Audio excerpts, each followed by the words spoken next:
আশায় আশায় জনম গেল, আশায় আশায় জনম গেল আমার, না চাইলা ফিরিয়া।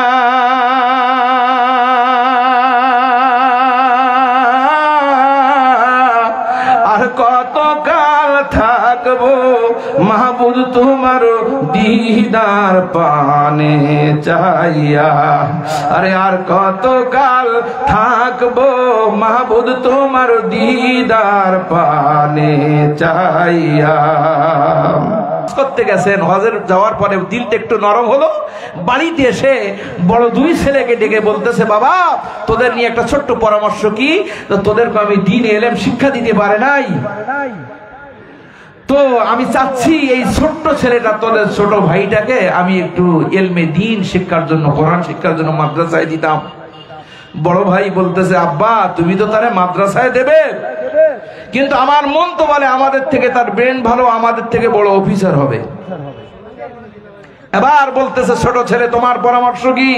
বলে আব্বা আমি তো মনে করতেছি যে বলে মাদ্রাসায় তো দেবেন, কিন্তু খাবে কি করে? কি বলছে? খাবে কি করে? হাজী সাহেব খুব রাগ হয়ে গেল। উনি রাগ করে পরামর্শ মুলতবি করে পরের দিন যে জায়গা জমি যা ছিল সব ছোট ছেলেটার নামে লিখিয়ে দিয়েছেন। বলেন এবার এই দুই ছেলের পরবর্তী দিন পরামর্শ শুরু করেছে, বাবা তোদের উক্তি ছিল যে সে খাবে কি করে, আমি খাওয়ার ব্যবস্থা করেছি, এখন কি মাদ্রাসায় পড়াতে পারি? বলে কি ব্যবস্থা করেছেন? বলে তোদের তো লেখাপড়া শেখাই, বড় বড় চাকরি দিয়েছি, ছোট ভাইটার নামে আমি যা ছিল সব লিখিয়ে দিয়েছি। বলেন ছেলে দুটো খুশি না বেজার? জোরে বলেন খুশি না বেজার? এমন বেজার ছোট ভাই ডেকে নিয়ে বড় ভাই হাত টান মেরে বলে, চল এই বাড়িতে আমাদের আর কোনো থাকার অধিকার নেই, কুল্লু বুড়ু কুল্লু না মরলে আর বাড়ি আসবো না। দুঃখজনক বিষয় হলেও সত্য। আল্লাহু আকবার। চাচাও চিন্তা করলেন তোদের মতো ছেলে যারা বাবাকে সম্মান দিতে জানে না, এলমে দ্বীনকে সম্মান দিতে জানে না, আল্লাহর কোরআনকে সম্মান দিতে জানে না, তাদের মতন কুলাঙ্গার সন্তান আমার ভিটের উপরে থাকার চাইতে না থাকা ভালো। চলে গেল। এর ভিতরে ছোট ছেলেটা মাদ্রাসায় পড়ে দিন এলেম শিখে আস্তে আস্তে করে মাওলানা হয়ে গেল। আল্লাহু আকবার। দিন চলতে থাকলো। সময়ের ব্যবধানে বাবা একদিন মারা গেল, ফেসবুকে স্ট্যাটাস দিল। দুটো সন্তান শুনে চিন্তা করতেছে কি সর্বনাশ করলাম, রাগ করে বাবাকে একটু জীবন্ত আর দেখতে পাইলাম না, চল ভাই বাবার জানাজা পড়ে আসি। আল্লাহু আকবার। বন্ধুরা আমার, বাবার জানাজা শুরু হয়ে গেল। ছোট ভাই জানাজার লাশকে সামনে নিয়ে, বাবার লাশকে সামনে নিয়ে কথা বলতেছেন মুসাল্লিদের উদ্দেশ্যে। পিছন থেকে একজন হাত উঁচু করে, হুজুর 5 মিনিট অপেক্ষা করবেন, আপনার ওই সেই দুটো ভাই আসতেছে। বন্ধুরা আমার, দুটো ভাইকে আসতে দিলেন। আসার পরে ছোট ভাই ডাক দিয়ে বলতে, বড় ভাই আপনারা সামনে আসেন। দুটো ভাইকে সামনে ডাকলেন। ডাকার পরে বলে, বড় ভাই রে আমরা 3 ভাই, বাবা মারা গেছে, জানাজার নামাজের হক বড় ভাই আপনার উপরে, আপনি আসেন জানাজাটা পড়েন। বলেন কি করবে? কি করবে? বড় ভাই জনতার সামনে লজ্জায় মুখখানা ঝলসে গেল। বলে ভাই লেখাপড়া শিখেছি, অনার্স মাস্টার্স করেছি, বড় চাকরি করি, কিন্তু দুঃখজনক বিষয় হলেও সত্য জানাজা পড়ানোর অভ্যাস না। মেজো ভাই, ভাই যখন অপারক তারপরে তোমার উপর হক, তুমি পড়ো। মেজো ভাই তো আল্লাহু আকবার সুস পরা, মাথায় টুপিও নাই, রমালগিরি দেওয়া আছে না এরকম। দুহাত তুলে বলে, ভাই রে লজ্জা দিস না রে, তুই জানাজাটা পড়। এখন আব্বাজান এখানে সহজ করে বুঝে নেন, এই দুই ভাইয়ের ভিতরে শুধু ব্যবধান আল্লাহর কোরআন। জোরে বলেন ঠিক কিনা? আল্লাহ রাব্বুল আলামিন নিজেই বলেন, যারা কোরআন জানে আর যারা জানে না কঠিন কালে তারা কোনোদিনই এক হতে, জোরে বলেন পারে? কোনোদিন পারে না। বিশ্ব নবী আমার আল্লাহু আকবার আল বাইতুল খরিফ হাদিসের ভিতরে আসছে, বলছে যারা কোরআন জানে না ওরা যেন বিরান বাড়ির ন্যায়। কিসের ন্যায় বলেন? বিরান বাড়ি মানে একটা ঘর তৈরি করলেন, তার ভিতরে কোনো বসবাস করে না মানুষ। ঘর তৈরি করলেন, মানুষ যদি বসবাস না করে ওই ঘরের অবস্থা কি হয়? সাপ যে বাসা করে, বিচ্ছু যে বাসা করে, ইঁদুর যে বাসা করে, তেলাকাটা যে বাসা করে। ওর কাজটা হলো কি? ওই ঘরের ভিতরে মূল্যবান সম্পদগুলো নষ্ট করে দেয়। ঠিক কিনা বলেন? আব্বাদের নাম তাই যদি যদি ভাই কোরআন আপনি পড়লেন না, কোরআন আপনি শিখলেন না, আর শেখার চেষ্টা করলেন না, যারা কোরআন জানে না তাদের ভিতরে এরকম আস্থা গাড়ে বলে ইবলিস শয়তান। ঠিক কিনা বলেন? ইবলিস শয়তান, আর সারা দিন তার কাজ থাকে কারে বাস দেব, কারে ক্ষতি করবো, জোরে কোন ক্রেতা ঠিক কিনা, কারে হামলা দেব, কারে মামলা দেব, এই চিন্তায় সারা দিন থাকে, সারা রাত তো ঘুমায় না, প্ল্যান করে। একটু জোরে জোরে বলা যাবে কথা ঠিক কিনা? যত কোরআনের ভুল ধর্মে দেখবেন যারা কোরআন জানে না, পড়েও না, এরাই, জোরে কোন ঠিক কিনা? আমার ভাইরা, এই জন্য কোরআন জানার অভাবে, কোরআন তেলাওয়াতের অভাবে শয়তান কিন্তু আমাদের কলিজার মধ্যে আস্থা না গাড়ে। এই জন্য 2 নম্বর কথা বললাম বন্ধুরা, আজকের থেকে আমরা কোরআন তেলাওয়াতের অভ্যাস করব, কি পারবো না ইনশাআল্লাহ? আমার বন্ধুগণ যারা জানেন, বিশ্ব নবী আমার বলেন খায়রুকুম মান তাআল্লামাল কোরআন ওয়া আল্লামা, যারা কোরআন পড়ে এবং অন্যকে শিক্ষা দেয়, যারা শিখে এবং অন্যকে শিক্ষা দেয়, আল্লাহর নবী বলতেছেন সবচেয়ে উত্তম হলো তারা। একটু আওয়াজ দিয়ে বলেন সুবহানাল্লাহ। 3 নাম্বার আমার বন্ধুগণ, আসুন হিফজুল কোরআন। কোরআন মুখস্থ করার দরকার আছে কি নাই? সম্পূর্ণ মুখস্থ করার কথা বলবো না, তবে প্রয়োজনীয় কিছু সূরা কেরাত মুখস্থ দরকার আছে কি নাই? এই ময়দানের মধ্যে তাফসীর মাহফিল শুনতে আসছে, ঐতিহাসিক তাফসীর মাহফিল, এমন অনেক মুসাল্লি আছে নামাজ পড়তে পড়তে বয়স 60 হয়ে গেছে, এখন যদি তার কাছে সূরা ফাতিহা শুনি, বলে হুজুর ওটা জানি না, তাহলে নামাজ পড়ে কি দে? যদি দোয়া কুনুত শুনি, বলে হুজুর ওটা মুখস্থ নেই, তাহলে নামাজ পড়লেন কি দিয়ে? জোরে কোন কথা ঠিক কিনা? আব্বা জানেন আমার, এই জন্য কোরআন বিশেষ কিছু জায়গায় মুখস্থ করার দরকার আছে কি নাই বলেন? সূরা ফাতিহা পড়ার নামাজের জন্য প্রয়োজনীয় গুলো মুখস্থ করার দরকার, এবং বাদ বাকি গুলো সব আল্লাহর আইন কারণ বিধিবিধান শরীয়তের আহকাম সহ এগুলো আমাদের জানার দরকার আছে কি নাই বলেন? আছে না? কিন্তু নামাজের জন্য যেগুলো প্রয়োজন এগুলো তো শোনা এবং নামাজের মধ্যে দেখে পড়া যায়, এগুলো মুখস্থ করতে হয়। এছাড়াও আমার বন্ধুগণ, ফাজাইলের ভিতরে আসছে, কোরআনের ভিতরে এমন একটি আয়াত আছে যেটা যদি কোনো মানুষ মুখস্থ করে, কোরআনের সর্বশ্রেষ্ঠ নামি দামি আয়াত আয়াতুল কুরসি, আর যদি প্রত্যেক ফরজ নামাজের পরে এই আয়াতে কারিমা যদি তেলাওয়াত করে, আমার নবী বলছেন সে জান্নাতি। যদি বলেন জান্নাতে যায় না কেন? মরে না তাই। মারা যেতে দেরি হবে, কিন্তু আল্লাহর জান্নাতে যেতে দেরি হবে না। জোরে বলেন সুবহানাল্লাহ। এই জন্য প্রয়োজনীয় আয়াত আমাদের কিছু মুখস্থ করার দরকার আছে কি নাই? যতটুকু প্রয়োজন আপনার গ্রামের ইমাম সাহেব ওলামায়ে কেরামদের কাছ থেকে জেনে জেনে আপনারা মুখস্থ করবেন। মা ৪র্থ নাম্বার হলো আমালুল কোরআন। ৪র্থ নাম্বার কি? আমালুল কোরআন। কোরআনে যদিও তেলাওয়াত করে, মুখস্থ আছে, আমার বন্ধুগণ তেলাওয়াত করে, মুখস্থ আছে, কোরআন জানে, কিন্তু কোরআন মানে না, এই সংখ্যার লোক সবচেয়ে সমাজে বেশ কম না বেশি? জোরে বলেন, কম না বেশি? আমার বন্ধুগণ লক্ষ্য করবেন, কোরআন প্রত্যেকের বাড়িতে আছে কি নাই? কিন্তু কোরআন থেকে যদি ইমাম সাহেব যদি ওয়াজ করে সুদের কথা বলে, ওই মসজিদের সভাপতি যদি সুদ করে হয়, ইমাম সাহেবের কি চাকরি থাকবে? জোরে বলেন, থাকবে না? না, সভাপতির বাড়ি কোরআন আছে, হুজুর রেখেছে কোরআন শিক্ষা দেওয়ার জন্য, মাসে মাসে বেতনও দেয় সভাপতি, কিন্তু ওই কোরআন থেকে যদি আমলের কথা বলে, সুদ খাওয়া যাবে না, ঘুষ খাওয়া যাবে না, মদ খাওয়া যাবে না, জেনা করা যাবে না, পরের জমির আইল ঠেলা যাবে না, দেখবেন এই আকামগুলো করে যারা হুজুরের সঙ্গে বিরোধিতা করবে, তারা এই হুজুর দিয়ে মসজিদ চলে না। জোরে কোন ঠিক কিনা?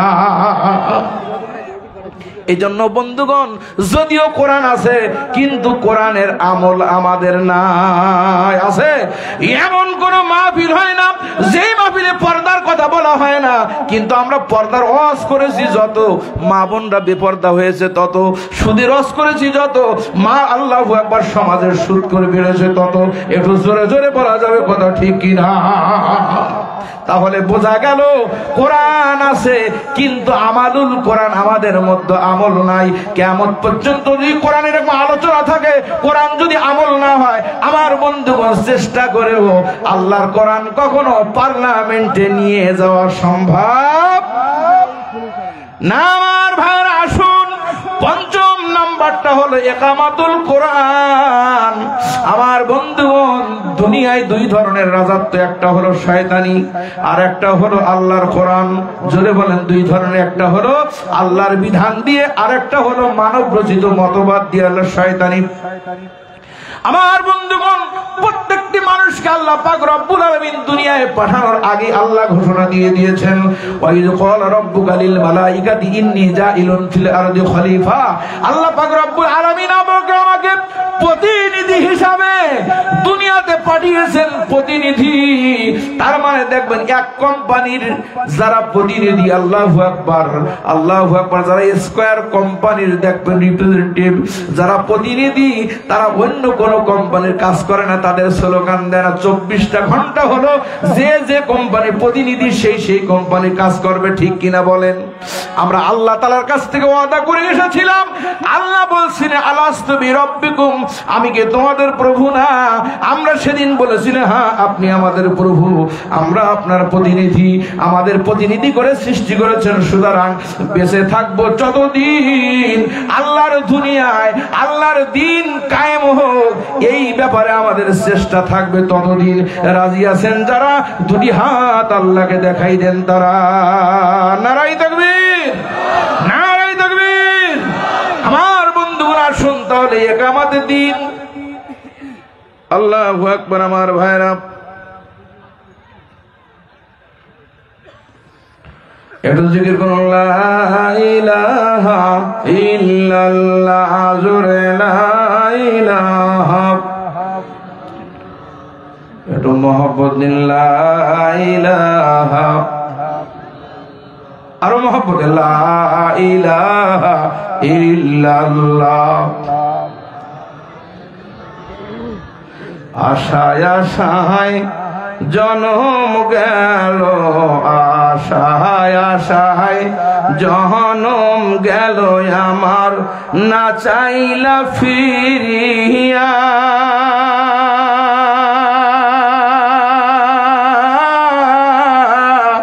আর কত কাল থাকবো মাহবুব তোমার দিদার পানে চাইয়া। আরে আর কত কাল থাকবো মাহবুব তোমার দিদার পানে চাইয়া। তুমি মুসার শোনে কহিলে কথা, কহি তুরে গিয়া। তুমি ইউনূসের সাথে কইলে কথা, মাছের পেটে নিয়া।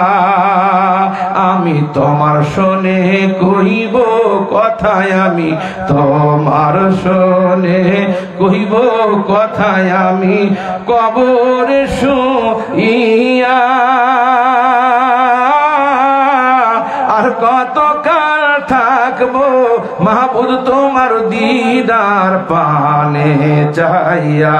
আর কত কাল থাকবো মাহবুব তোমার দিদার পানে চাইয়া। আমার ভাইয়ের, আল্লাহু আকবার। অল্পক্ষণের মধ্যেই প্রধান বক্তা মঞ্চে আসবেন। আমি আমার আলোচনাকে গুটিয়ে নিতে চাই ভাই।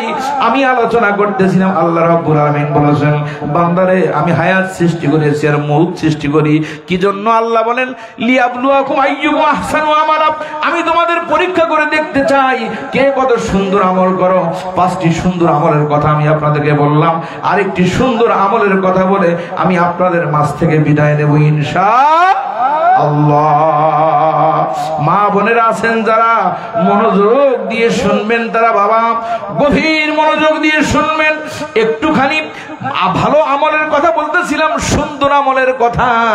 আমার বন্ধু রে, এখানে যত মানুষ আছি আমরা প্রত্যেকেই চাই আল্লাহর জান্নাত হোক আমাদের বাড়ি। ঠিক কিনা বলেন? চাই না? আল্লাহর জান্নাতে যেতে চান যারা, একটু আল্লাহকে হাত দেখান তারা। আমার ভাইরা, আল্লাহ তাআলা সব হাতগুলোকে যেন কবুল করে নেন, বলুন আমি। আমার ভাইরা, ছোট্ট একটি কথা আমি আপনাদেরকে শুনিয়ে দেই। এই মসজিদ, এই মাহফিলটা হলো মসজিদের উদ্যোগে। কিসের উদ্যোগে? মসজিদের উদ্যোগে। এই মসজিদ কার ঘর? সবার মুখ দিয়ে শুনতে চাই কার ঘর? আল্লাহর ঘর দুনিয়ায় যত আছে তার মধ্যে তিনটা ঘর হলো ঐতিহাসিক। ঐতিহাসিক ঘর হলো তিনটা, জোরে বলেন কয়টা? ঐতিহাসিক ঘর হলো তিনটা আমার ভাইরা। আল্লাহু আকবার, খানায়ে কাবা, আর জেরুজালেমে যে ফিলিস্তিনে যে বাইতুল মুকাদ্দাস মসজিদ। আমার বন্ধুগণ, আর একটা হলো মসজিদে নববী। সুবহানাল্লাহ বলেন। আমার ভাইরা, বিশ্বনবী সাল্লাল্লাহু আলাইহি ওয়াসাল্লাম হিজরত করে, আল্লাহু আকবার, বিশ্বনবী সাল্লাল্লাহু আলাইহি ওয়াসাল্লাম মক্কা থেকে মদিনায় যাওয়ার পরে সর্বপ্রথম যে মসজিদটি তৈরি করেছিলেন, ওই মসজিদটির নাম হলো মসজিদে কুবা। জোরে বলেন কোন মসজিদ? মসজিদে কুবা। আমার বন্ধুগণ, 14 দিন অবস্থান করে বিশ্বনবী সেখান থেকে প্রায় 5 কিলোমিটার দূরে যে ঐতিহাসিক মসজিদ নির্মাণ করেছিলেন নবীর নামে, ওই মসজিদের নাম হলো মসজিদে নববী। ও আমার বন্ধুগণ, যে মসজিদটা হয়তো যাদের দেখার সৌভাগ্য হয়েছে আমার সঙ্গে তারা একমত হবেন, ওই মসজিদের ভিতরে কমপক্ষে, আল্লাহু আকবার, কমপক্ষে 10 লক্ষ মানুষ এক জামাতে এক ইমামের পিছনে নামাজ পড়তে সক্ষম। একটু আওয়াজ দিয়ে বলবেন কি সুবহানাল্লাহ? আমার ভাই, ওই মসজিদ, আল্লাহু আকবার, সেই মসজিদের স্রোতধারায় কিন্তু আমাদের সুরুলিয়া মসজিদ। ঠিক কিনা বলেন? ঠিক কিনা আমার ভাইরা? আল্লাহু আকবার, সব মসজিদগুলো যদি আল্লাহর ঘর হয়, আমার বন্ধুগণ, আল্লাহ তো সব মসজিদগুলো নিজে চালাইতে পারে না? কি বলেন, পারে না? ইচ্ছা করলে আল্লাহ কিন্তু সোনা দিয়ে আল্লাহর ঘর আল্লাহ বানাতে পারে। ঠিক কিনা বলেন? এখন আমরা যখন বলি মসজিদ আল্লাহর ঘর, কিছু কিছু মুসাল্লিরা বলে, হুজুর, একদিন আমার এক মুসাল্লি বলতেছে, আমি বলেন দেখেন, আল্লাহর ঘর, আল্লাহর ঘরে আপনার সহযোগিতা করেন। এক জায়গায় বলেছি, বলতে, হুজুর আমার একটা কথা আছে, বলেন। বলি এত মানুষ সামনে বলবো না।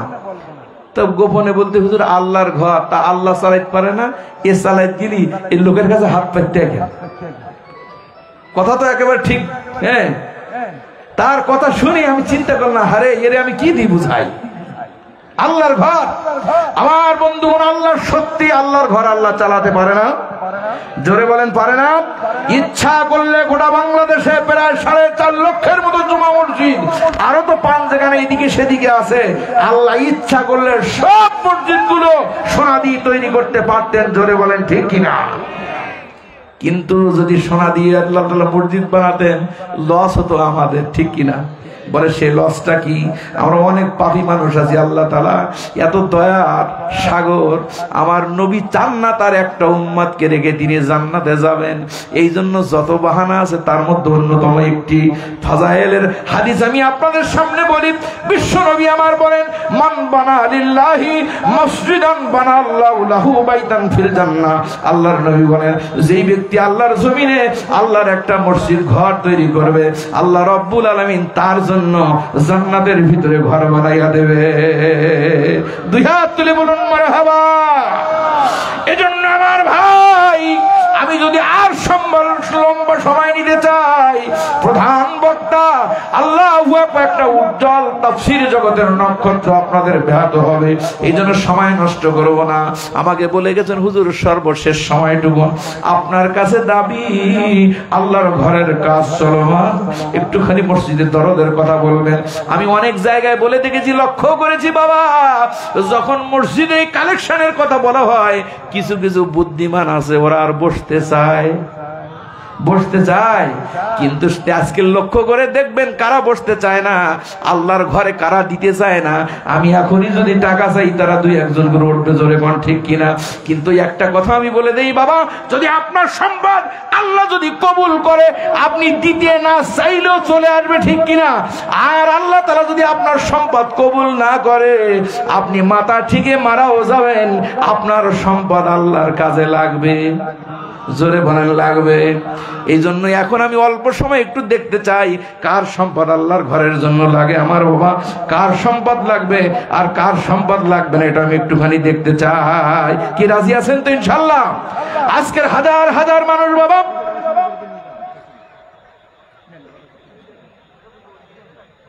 কি লিখেছেন? আমার তো চশমা রেখে ও একটু জিকির করেন, লা ইলাহা ইল্লাল্লাহ লা ইলাহা ইল্লাল্লাহ, লা ইলাহা ইল্লাল্লাহ। একটু জিকির করুন, লা ইলাহা লা ইলাহা ইল্লাল্লাহ মুহাম্মাদুর রাসূলুল্লাহ। আমার ভাইরা, আল্লাহু আকবার। আমার ভাইরা, আল্লাহু আকবার। হাজার হাজার মানুষ আছে, আমি একটা মানুষ চাই, খুব বেশি না। এই মঞ্চের ভিতরে আমি শুনেছি আল্লাহু আকবার এমন মানুষ আছে হুজুর, এক একজন এমন মানুষ আছে যারা 1 লক্ষ করে টাকা দিতে পারে। আছে কি নাই? নগদে হোক বাকিতে হোক, সর্বাগ্রে। আমার বন্ধুগণ, কালকে তো রোজা, এই টানা আজকের 74 দিন আল্লাহু আকবার মাঠে ময়দানে আল্লাহ কথা বলে নিয়ে আসছেন। 63 দিন, 63 রাত। আমার ভাইরা, আজকের এই বছরের মতো রমজানের আগের শেষ মাহফিল। আমি একটা মানুষের কাছে একটুখানি দাবি জানাবো, তেমন কোন আল্লাহর বান্দা যদি থাকে, নগদ হোক বাকিতে হোক, 1 লক্ষ টাকা আল্লাহর ঘরের জন্য একটুখানি নিয়ত করবে। আমি গুনাহগার, পবিত্র মাহে রমজান, তার জন্য খাস দোয়া করি। বাবা, মুসাফির মানুষ, 3 জন ব্যক্তির দোয়া কবুল হয়, তার একজন মুসাফির। আমার বন্ধু, এটা আমার কথা না, বিশ্বনবীর কথা। এই জন্য হাজার হাজার মানুষের মধ্য থেকে একজন মানুষকে একটু নগদে হোক বাকিতে হোক, যখনই তার সুযোগ হবে তখনই দেবেন। আমার বন্ধু, 1 বছর ধরে নাও, 2 বছর কিস্তি করে যদি দেয়, 5 কিস্তিতে যদি দেয়, 20,000 করে দিয়ে যদি 1 লক্ষ টাকা পুরায়, একটা মানুষ আমি দেখতে চাই, সে মানুষটিকে আল্লাহ কারে কবুল করেছেন জানি না। আমার এই গোনামাকা দুটি হাত তুলে সর্বাগ্রে তার জন্য একটু দোয়া করতে চাই। কি আছেন কোন আল্লাহর বান্দা? কোন আল্লাহর বান্দা কি আছে? একটা মানুষ 1 লক্ষ টাকা আল্লাহর ঘরের জন্য একটুখানি বাজেট দিবে? আছে কোন আল্লাহর বান্দা? স্টেজের ভিতরে যদি কোনো বান্দা থাকে, একটুখানি আওয়াজ করেন, আওয়াজ করেন। আমার ভাই, লক্ষ্য করে দেখেছি কত জানাজার নামাজে গেছি বাবা, যারা মারামারি, কাটাকাটি, হানাহানি, রক্তপাত, মামলা মকদ্দমা করে সম্পদ জোগাড় করেছে, সে তো সব রেখে চলে যায় একা একা। আর যা কিছু করেছে সব তো যারা দুনিয়ায় থাকে তারাই ভাব লুণ্ঠন করে নেয়। জোরে কোন ঠিক কিনা? আরো বলেন ঠিক কিনা? এই জন্য কোন ভাই যদি আছে, আল্লাহর ঘরের জন্য 1 লক্ষ টাকা বেশি হয়ে গেল নাকি? আমার মায়ের কান